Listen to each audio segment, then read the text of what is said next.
Hey everyone, Pastor Dressler here. Just next edition of Up Close and Personal. This one's a little bit different. Last night we had our parent information night over at the church, and this is an evening where parents can come and hear some of the things that are going on, some of the new things that are happening that are unique to this year, and especially for new parents, they can come and hear about this school that they've now become a part of. We recognize that people's lives are busy, and sometimes it's tough to get out to events like this. So what we thought we'd do for this edition is to just go through some of the slides, give a quick recap of the presentation that was made last night for those who weren't able to be there. So that being said, if you were there last night, don't bother listening to this. It'll be all the same information you've already heard. But if you were unable to make it, then you might want to listen in and see some of the things we had to say last night. Okay. We recognize that, as you go throughout the school year, it can be kind of like driving on a road that's like this, kind of windy with switchbacks. And often, the school year has so many things going on, but when you're traveling on that road, you can only see kind of what's immediately in front of you. And sometimes it's nice to have this type of aerial view of all that happens in the school year. And that's kind of the intent behind the Parent Information Night, is to give the parent a bird's eye view of all the events and opportunities that there are that take place during the school year. So that's what we try to do with that. We often find that as parents come and see all the different things, the different stations we have set up, they start to feel a little more like Homer here. Like, wow, there's actually so much that goes on over the course of the year. What do I choose for my child to be a part of? However, this year, of course, things are a little bit different, aren't they? We've got COVID-19 protocols, which means not everything can be the same as it usually is, and for good reason. So, as a result, some of these events, some of these activities, some of the clubs, we have to change. We can't do them the same way that we have done them in past years. So with that in mind, like everything else, COVID will kind of influence this talk and some of the things we have to say to you tonight. Okay. Well, something that doesn't change is communication. In fact, during our time of remote learning, and now as we begin this new school year with new protocols, we know that communication is as important as ever. And we want to do everything we can to communicate with parents and have the flow of communication between school and home always remain open. That's always been an important part of our school, but it continues to be important, especially in times like this. Nothing beats in-person communication, or at the very least by telephone, but we do have other ways of communicating as well. And this right now, these video recordings, up close and personal episodes, that's part of our communication to you, to keep you informed of the various things that are going on. Something else we've used over the last, I think it's 4 years now, is a school management system called Sycamore. Now, Sycamore does a whole lot of things, but how you'll see it affect you the most is it can communicate to you things like what homework your child has. It'll let you know what you should expect them to be bringing home and working on, what assignments are coming up, what exams are down the road. So Sycamore helps you plan with your child how to get their work done. Sycamore is very important. Every parent should be engaged to a certain degree with this tool because it will keep you in touch with what's going on. It will also allow you to see the student grades. Now, this is particularly important as we get into grades 4 and upward to grade 9, because the teachers are inputting their grades, and as we get into the time when report cards are due, Sycamore crunches all those numbers, all those assignments, those grades, those exams, and on report card day, it spits out a report card that goes to you. Now, you don't need to wait until report card day to find out how your child is doing. You can check on Sycamore at any time and check their grades, see if they've missed any assignments. As I say, this is a very important tool. And not only is it online, but there's a very good smartphone app that you can use to easily access this information. You were sent an email at the beginning of the year with login information, and if for some reason you can't find that email, check, of course, your spam, your junk folders. But if you're really stuck, contact Connie in the office, and she can resend that information to you so that you can stay in touch. Something else you may want to consider, and we use this through Sycamore, is we can send batch emails. So if there's some sort of an emergency where we have to shut the school down, last year we had a number of days where it was just too cold for the buses to run and people to be out. So on days like that, we'll send out a batch email to notify parents of the school about why the school might be closed for that day. This is something you have to sign up for. We don't automatically do this unless you ask us to do it, but it is a very handy, helpful thing. So if you'd like to be included in those batch emails, again, just contact our office and give us the information we need to be able to text you, and we can, sorry, I said emails, this is text messaging. We will be able to text you if something comes up. Okay, some other tools, and these were some stations we had last night throughout the building. After I gave my presentation, we had various stations that were manned by the teachers, and these were some of the tools that were being demonstrated at those stations. And some of you are rather familiar with some of these tools. They may be new to some of you. In grades K to 3, we make use of the program Seesaw, and this helps us communicate between teacher and parent to teacher, and we can share videos through this. We can share pictures of homework, that kind of stuff. So again, if you have a child in grade K to 3, very important that you're making use of Seesaw, and your teacher will be using this. In the older grades 4 to 9, we make use of Google Classroom, which is very much becoming the standard in education these days. Google Classroom is a platform through which teachers can put assignments, students can hand in assignments, basically creating a bit more of a paperless system. And again, in a COVID environment, that becomes more important, doesn't it? It's not just an environmental thing. So Google Classroom we've been using a lot, and since going into remote learning last year, we've realized, this can be a very effective, very important tool, and we want to be ready with it again should we be put into a remote learning situation.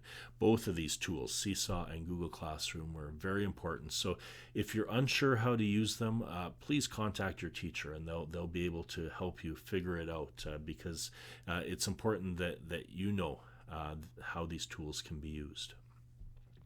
Okay, I see my words got cut off on there. During the month of September, we're really focusing on a few things: getting to know the students and getting to know the tools. Okay, now the tools I just talked about, some of those tools like Seesaw, Google Classroom, Sycamore. It's important that not just the teachers know how to use these, but the students know how to use them, and of course the parents as well. So that's a focus during September. Also, getting to know our students. We don't know how long we'll be in an in-class situation. That can change at any moment. We hope it's for long. It'd be ideal if it's the rest of the year if we're in class. But there may be a period in time where a particular class or maybe the school is shut down and goes into remote learning. We have to be ready for that. So during this month, while we know we have the students here at the beginning of the year, this is our focus. So the teachers are spending a little more time getting to know those students and building relationships, because that's a lot harder to do in a remote learning situation. And we're also taking time to ensure that the students know how to use those tools, because again, that's easier to do in person. So that's a real focus.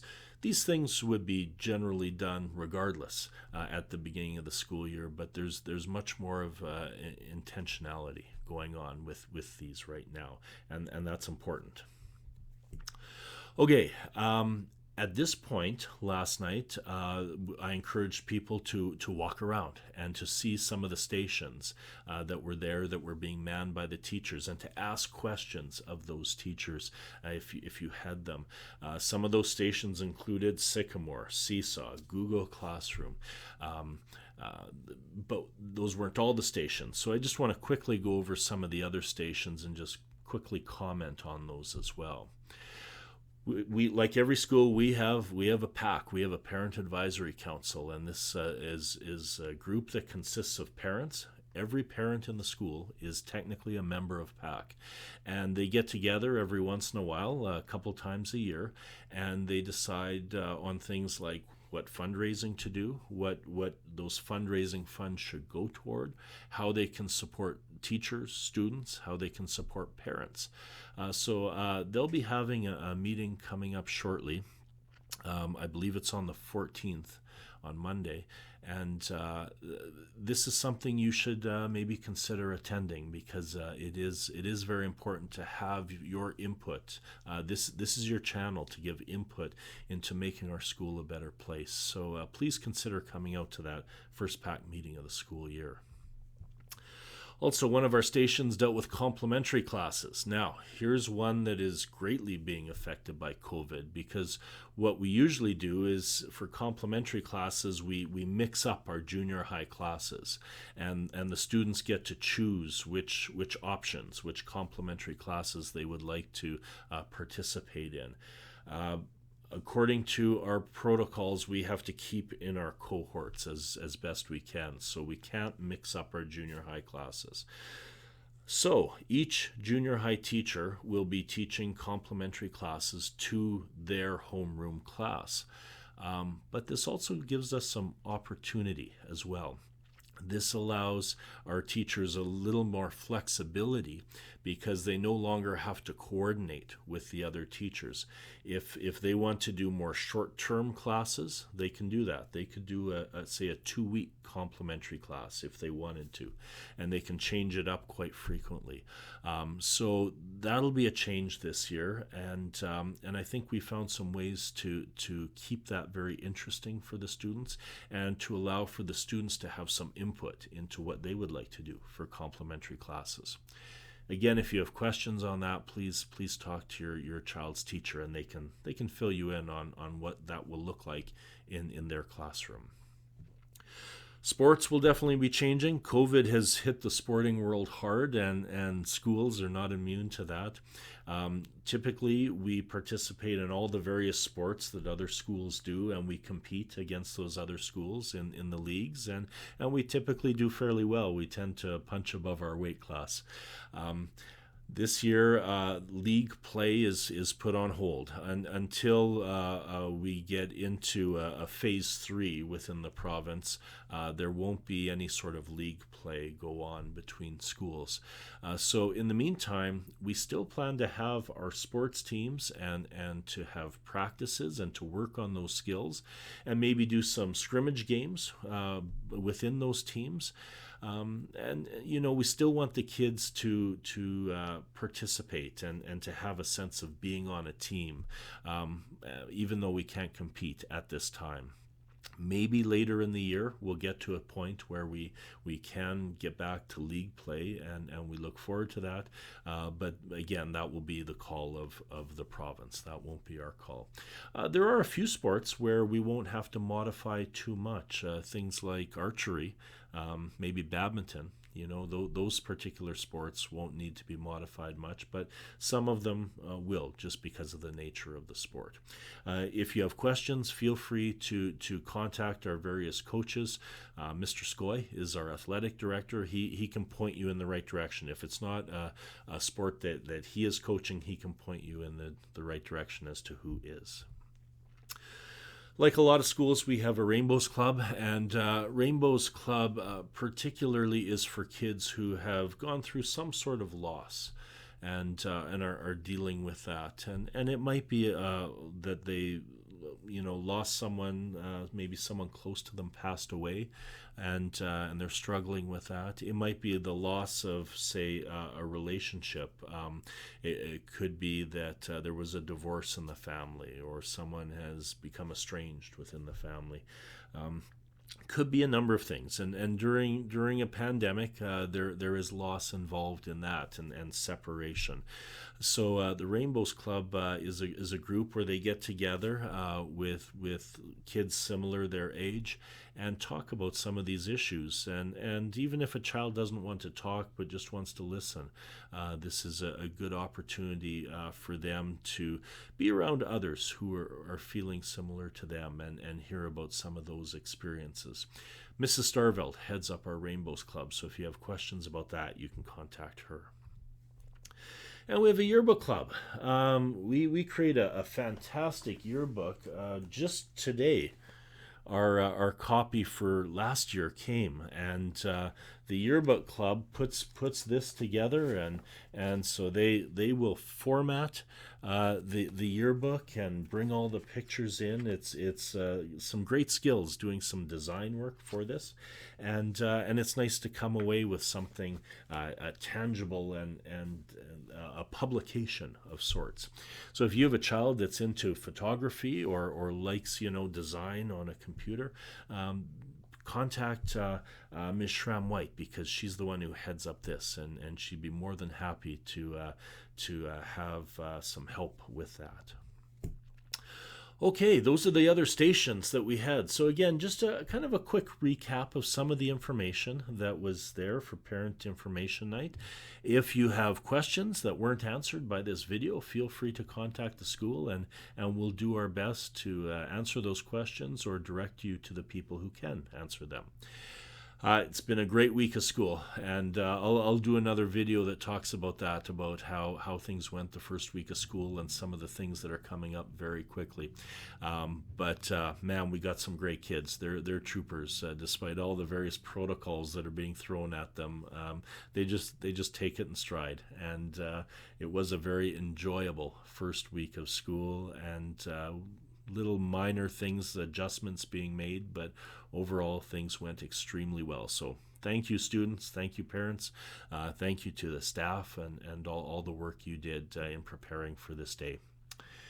Take care, everyone. God bless you.